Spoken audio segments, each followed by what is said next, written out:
अस्सलाम वालेकुम students. International relations की सीरीज़ में आज हम पढ़ेंगे वर्ल्ड वार टू। इससे पहले हमने एक लेक्चर किया था जिसमें हमने पढ़ा था वर्ल्ड वार वन। और जब वर्ल्ड वार वन ख़त्म हुई तो फिर हमने देखा कि जर्मनी के ऊपर जो ट्रीटी ऑफ वर्सेल्स की तरफ से उन्होंने जो इम्पोजिशंस लगाई थी जिससे जर्मनी को बहुत बड़ा लॉस हुआ, वो एक मेजर काज हुई वर्ल्ड वार टू में। वर्ल्ड वार टू को समझने से पहले आप ये जान लें कि वर्ल्ड वार टू शुरू हुई थी 1939 में। जो एक्चुअल जो इंसिडेंट्स शुरू हुए थे वर्ल्ड वार टू के, वैसे लीड तो काजेस तो वर्ल्ड वार वन के बाद ही हो रहे थे, लेकिन अगर हम बात करें कि एक्चुअल में कहाँ से शुरू हुई, इवेंट्स कहाँ से शुरू हुए एक दूसरे के मुल्कों के एक दूसरे के खिलाफ, तो 1939 से लेकर 1945 तक चले। ठीक है, उसमें हम देखते हैं कि जो सबसे ज़्यादा इम्पोर्टेंट बातें आपके लिए जो याद रखनी है वो ये हैं। सबसे पहले कि 1939 में ये वॉर शुरू हुई, 1945 में ख़त्म हुई।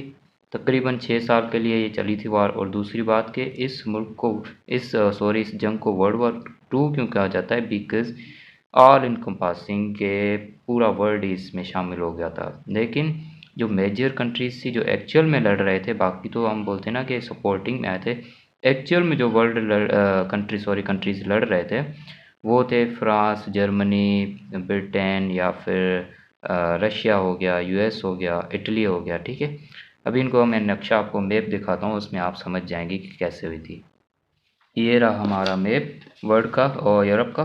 तो जिसमें वर्ल्ड वार वन टू में जो कंट्रीज शामिल थे वो था जर्मनी था। ये वर्ल्ड वार वन का मैप है एक्चुअल में। अगर हम वर्ल्ड वार टू की बात करें, उस वक्त जो इवेंट्स हो रहे थे उसमें जर्मनी टूट चुका था, एक यहाँ पर पोलैंड आ गया था, और ऑस्ट्रिया हंगरी भी एम्पायर टूट चुका था। यहाँ पर ऑस्ट्रिया आ चुका था, यहाँ पर हंगरी आ गया था। ठीक है, छोटे छोटे कंट्रीज। अभी ये मैंने आपको समझाने के लिए रखा है। तो ये जर्मनी, फ्रांस, और यहाँ पर पोलैंड था, पोलैंड, रशिया, ब्रिटेन, ये कंट्रीज़ शामिल थे। ठीक है, इन एक्चुअल में जो वॉर चल रही थी, बिकॉज जर्मनी जो उस वक्त हिटलर के अंडर में आ चुका था, अभी हम देखते हैं तो वो हर तरफ से यहाँ भी एक्सपैंड, यहाँ भी है, यहाँ भी हर तरफ जो था एक्सपैंड कर रहा था, जिसकी वजह से जो मेजर काज था वो वर्ल्ड वार टू का वो जर्मनी था। तो अगर हम रीजंस की या फिर काजेज़ की बात करें वर्ल्ड वार टू की, जो लीडिंग काजेज़ थे वो सबसे पहले मैंने आपको पहले ही बता दिया, वो था ट्रीटी ऑफ वर्सेल्स, जो हमने वर्ल्ड वार वन में पढ़ी है, वही आपने पॉइंट लिखने हैं। German defeat at world war one. ठीक है, जो वर्ल्ड वार टू का पहला काज जो था वो था वर्ल्ड वार वन। ठीक है, उसमें जो कुछ ऐसी जो इम्पोजिशंस वगैरह लगाई गई, ऐसे फैसले किए गए जो एक नेशन को पसंद नहीं थे या फिर एक कंट्री को पसंद नहीं थे, जिसने दूसरी वार छेड़ दी। ठीक है, उसके बाद फिर हम देखते हैं कि दूसरा जो लीडिंग काज था वर्ल्ड वार टू का वो था ग्रेट डिप्रेशन ऑफ यूएसए। अब यूएसए कहाँ से आ गया बीच में? ऐसा असल में ये था कि वर्ल्ड वार वन के बाद जब वुडरो विल्सन के 14 पॉइंट्स आए, जब यूएस भी शामिल हो गया वर्ल्ड वार वन में, तो ये हुआ कि जो जर्मनी पर इम्पोजिशन लगाई थी, जर्मनी पर जो सारा कुछ था, पैसे भी जर्मनी को देने, लैंड भी जर्मनी की गई और पीपल भी गए।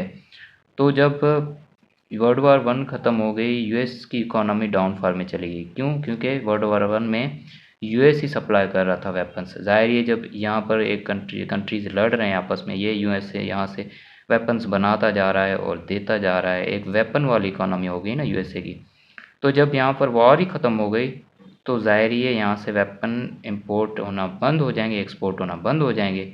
तो क्या होगा, यहाँ पर इकोनॉमी जो चल रही थी वो बंद हो जाएगी, जैसे हम कहते हैं वॉर इकोनॉमी। ठीक है, अभी आप ये भी समझ जा चुके होंगे कि वेपन्स बनाना और सेल करना is one of the type of economy. ठीक है, तो उस वक्त जब ये यूएस की जो इकोनॉमी थी उसकी बहुत ही काजेज़ थे, लेकिन एक काज ये था कि वर्ल्ड वार ख़त्म हो गई, वेपन्स सेल होना बंद हो गए।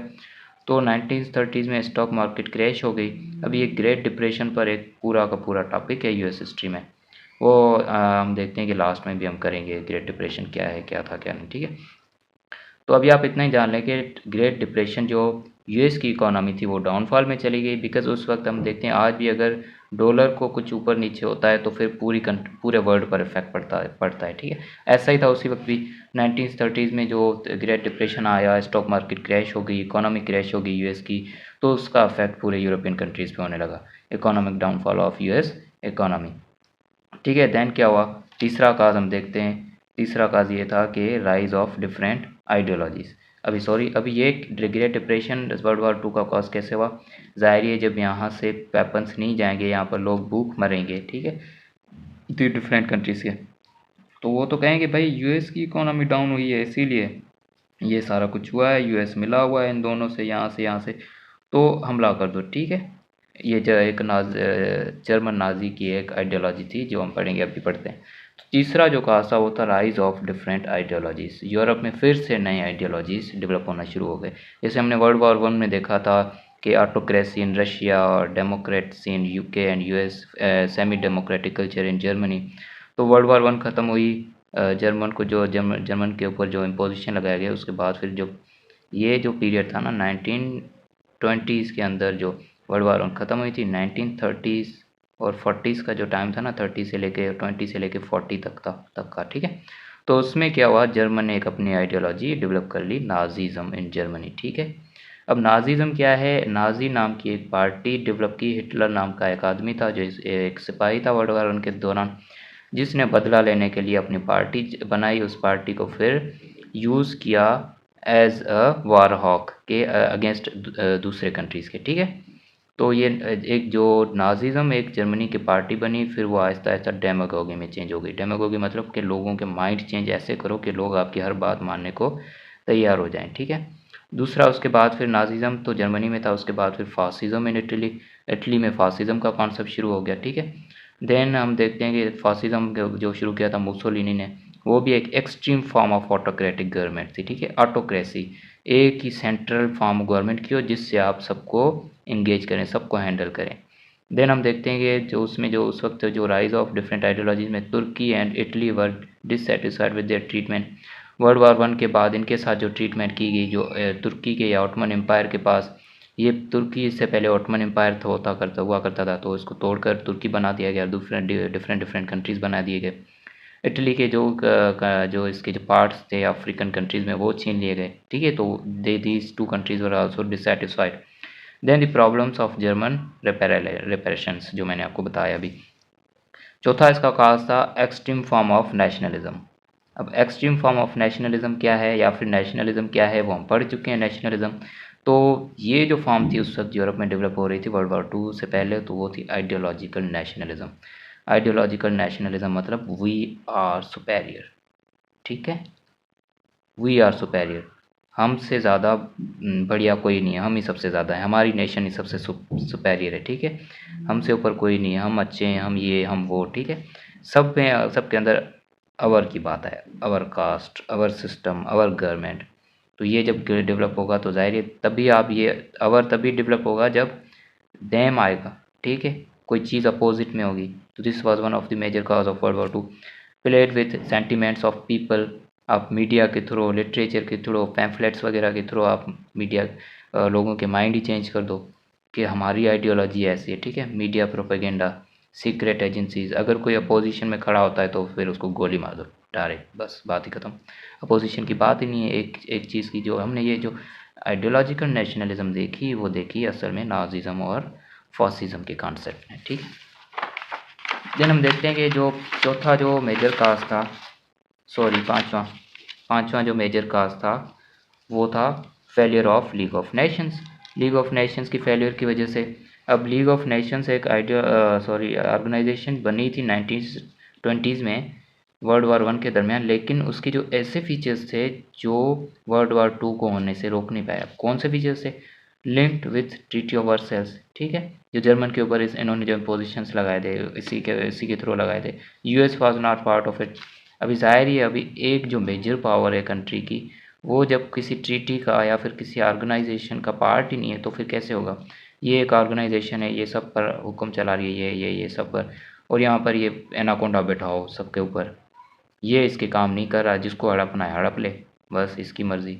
तो ये सिनेरियो था, US was not part of it. Then weak charter से मतलब क्या? 3 months settlement for peace otherwise war. अब इसका जो चार्टर था वो इसका जो सबसे बुरा जो आर्टिकल था वो ये कहता था कि ये फॉर एग्जांपल फ्रांस है, ये जर्मनी है, ठीक है। ये बोलते थे, ये चार्टर कहता था कि आप लीग के मेंबर्स भी हैं, ठीक है।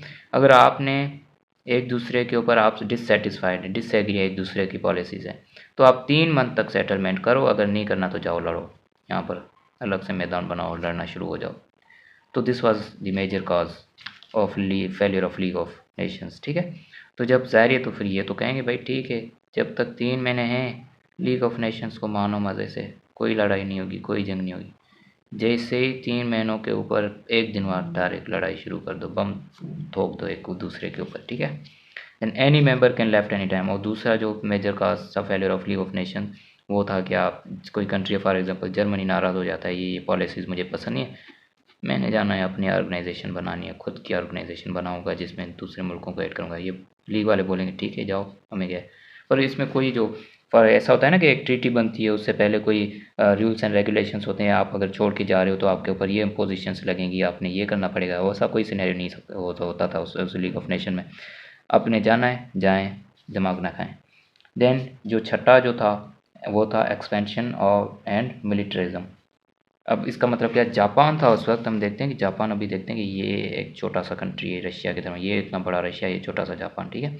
जापान एक्सपेंड कर रहा था, इधर मंचूरिया का पार्ट भी हड़प लिया था, हमने देखा कि रसो जापानीज़ वार 1905 में, उसके बाद फिर जो चाइना कोरिया की जो कंट्रीज़ थे उस पर, और फिर नीचे आ गया था जो कंट्रीज़ हैं, सिंगापुर हो गया, मलेशिया हो गया, ईस्टर्न कंट्रीज़ हैं, साउथ ईस्टर्न कंट्रीज़ हैं, उस पर भी, ठीक है। तो Japanese troops invaded Manchuria in 1931, फिर से again. Then Italy attacked Ethiopia, Italy भी एक्सपेंड कर रहा था। No management of affairs.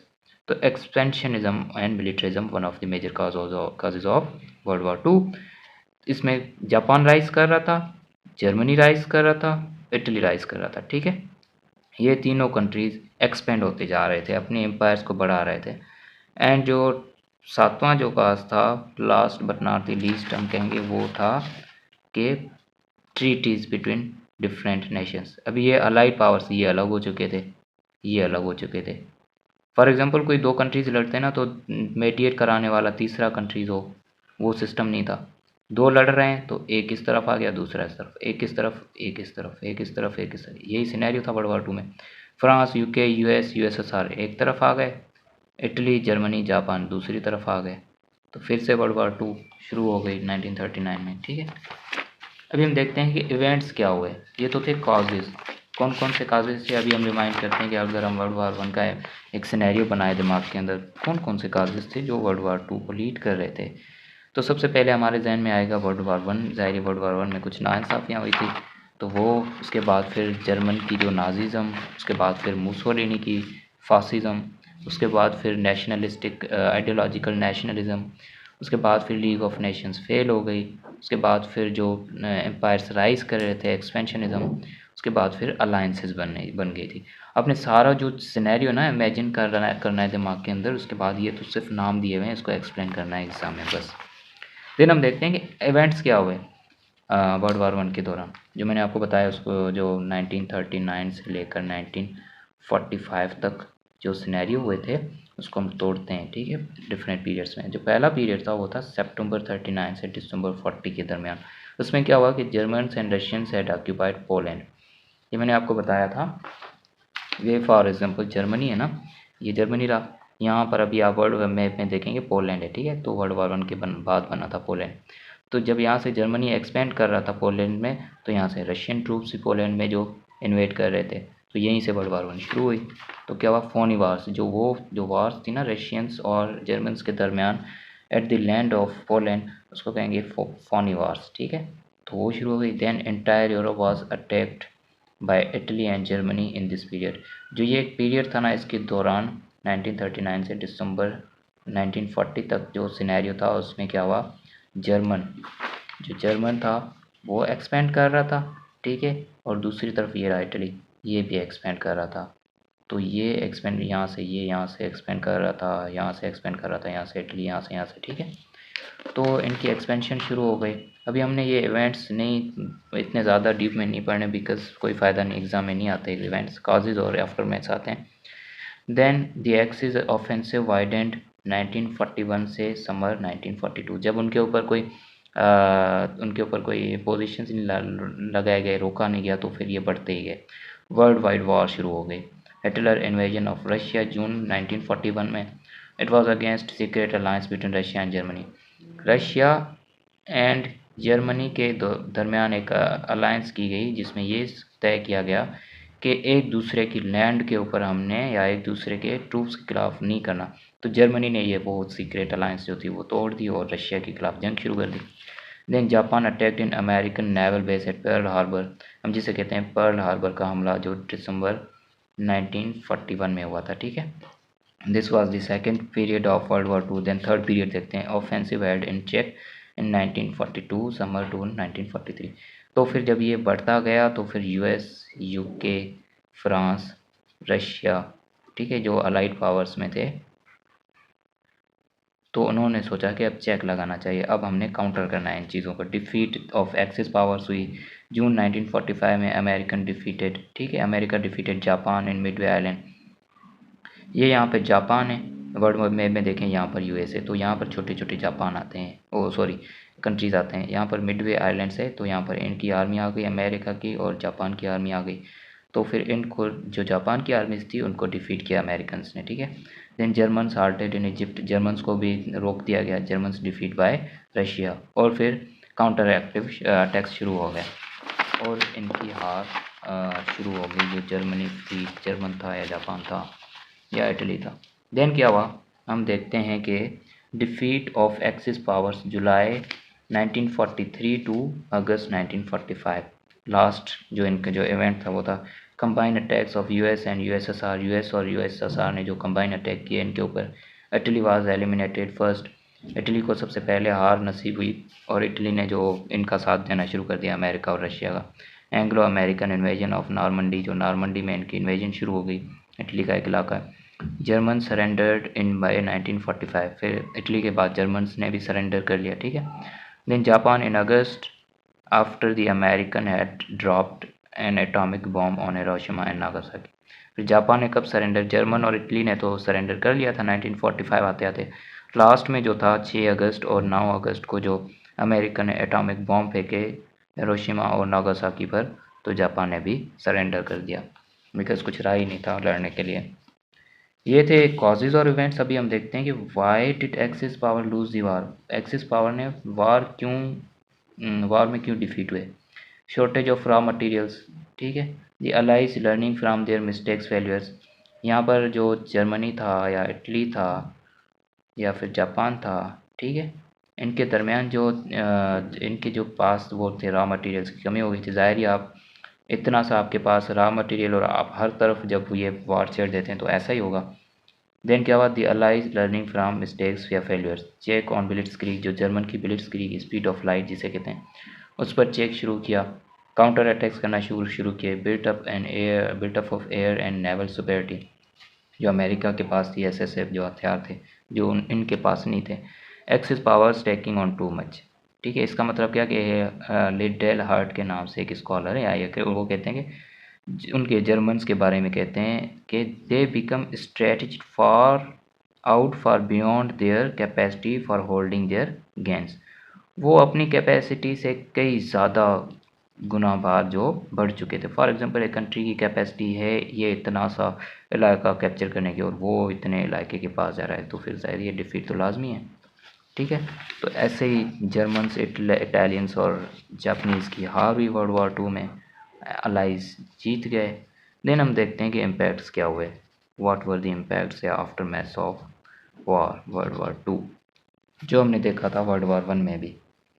सबसे पहला जो इम्पैक्ट था वो तो यही था, लॉस ऑफ ह्यूमैनिटी या ह्यूमंस।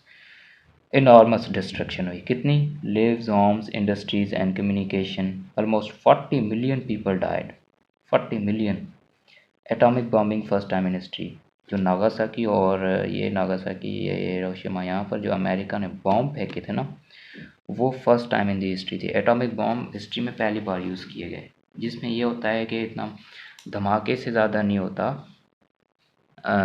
असर, जो होता है जो वायरस से होता है। ठीक है, तो एटॉमिक बॉम्बिंग से जो आप गूगल पर यूट्यूब पर सर्च कर लेना आप एक वीडियो, जो एटॉमिक बॉम्ब का असर कितना होता है। ठीक है, इतनी मैसिव लेवल पर जो डिस्ट्रक्शन हुई ह्यूमैनिटी की या ह्यूमन्स की। Then USSR, united socialist soviet Russians. ठीक है, तो इसकी जो एब्रिविएशन आप देख रहे हैं, सॉरी, यही है मेरे ख्याल से। तो यूएसएसआर की जो यूएसएसआर अभी जो जो जिसे हम रशिया कहते हैं, तो उस वक्त वो था, वो बढ़ रहा था, ईस्टर्न एक्सपेंशन हो रही थी उसकी, ठीक है, वो ईस्ट में बढ़ रहा था, जैसे जिसे हम कहते हैं कि इस्तोनिया, लैत्विया, लुथियाना जो बाल्टिक कंट्रीज़ हैं या सेंट्रल एशियन रिपब्लिक्स हैं, कज़ाकिस्तान, किर्गिस्तान, उज़्बेकिस्तान, वो सारे यूएसएसआर के इन्फ्लुएंस के अंडर आ गए थे। ये सारे कंट्रीज़ मिला के हम देखते हैं कि ये सारे कंट्रीज़ हैं ईस्ट, इसके बाल्टिक नेशंस और सेंट्रल एशियन जो कंट्रीज थे, ये यूएसएसआर के अंडर में आ गए थे। सारा कंट्रोल इसके जो मॉस्को से हो रहा था, रशिया में कंट्रीज़ है मॉस्को, वहाँ से ही शुरू होता था। जैसे हम कहते हैं ना कि पाकिस्तान का कंट्रोल कहाँ से शुरू होता है, पार्लियामेंट वगैरह कहाँ होती है, इस्लामाबाद में, तो इसका जो मेजर हब था वो यूएसएसआर था इन कंट्रीज़ का। तो ये एक्सपेंड हो रहा था, कम्युनिज्म एक्सपेंड हो रहा था। देन सोशल चेंजेस क्या है, a plan for introducing welfare states का इंतखाब हुआ। Then the production of nuclear weapons जो थे वो प्रोड्यूस होना शुरू हो गए वर्ल्ड के अंदर, एटॉमिक, केमिकल, बायोलॉजिकल, ठीक है।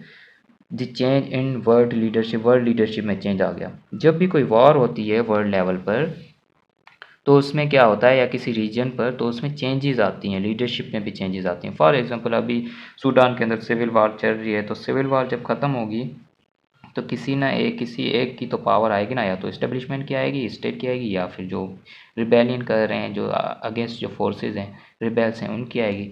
तो ऐसे ही वर्ल्ड के ऊपर जब वर्ल्ड वॉर टू ख़त्म हो गई तो मल्टीपोलैरिटी ख़त्म हो गई। मल्टीपोलैरिटी मतलब कि यूरोपियंस पावर का पावर ख़त्म हो गया, यूके हो गया, फ्रांस हो गया, ठीक है। ये एम्पायर्स जो थे ये तो वर्ल्ड वॉर फर्स्ट वन से पहले ही ख़त्म हो गए, लेकिन इनका इन्फ्लुएंस था, ठीक है। जैसे हम देखते हैं कि ईस्ट इंडिया कंपनी की जो यूके की मोनार्की थी वो 1947 तक जो इंडिया में भी थी, जिससे पाकिस्तान बना सब कॉन्टिनेंट से, ठीक है।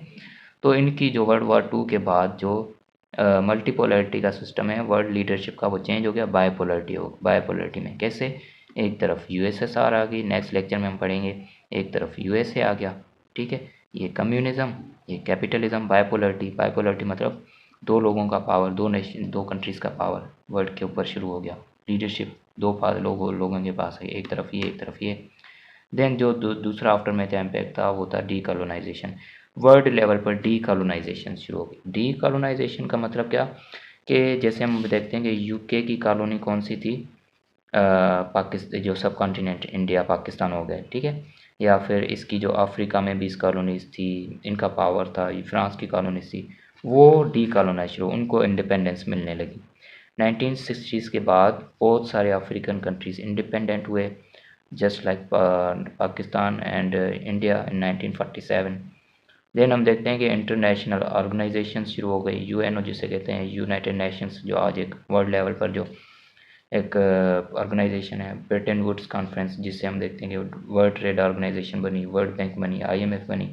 ये हम पढ़ेंगे सारी ऑर्गेनाइजेशंस, ठीक है। अभी आपने इतना ही समझना है कि आफ्टर मैथ्स क्या हुआ है, ठीक है। तो this were all about the world war one, world war two, sorry.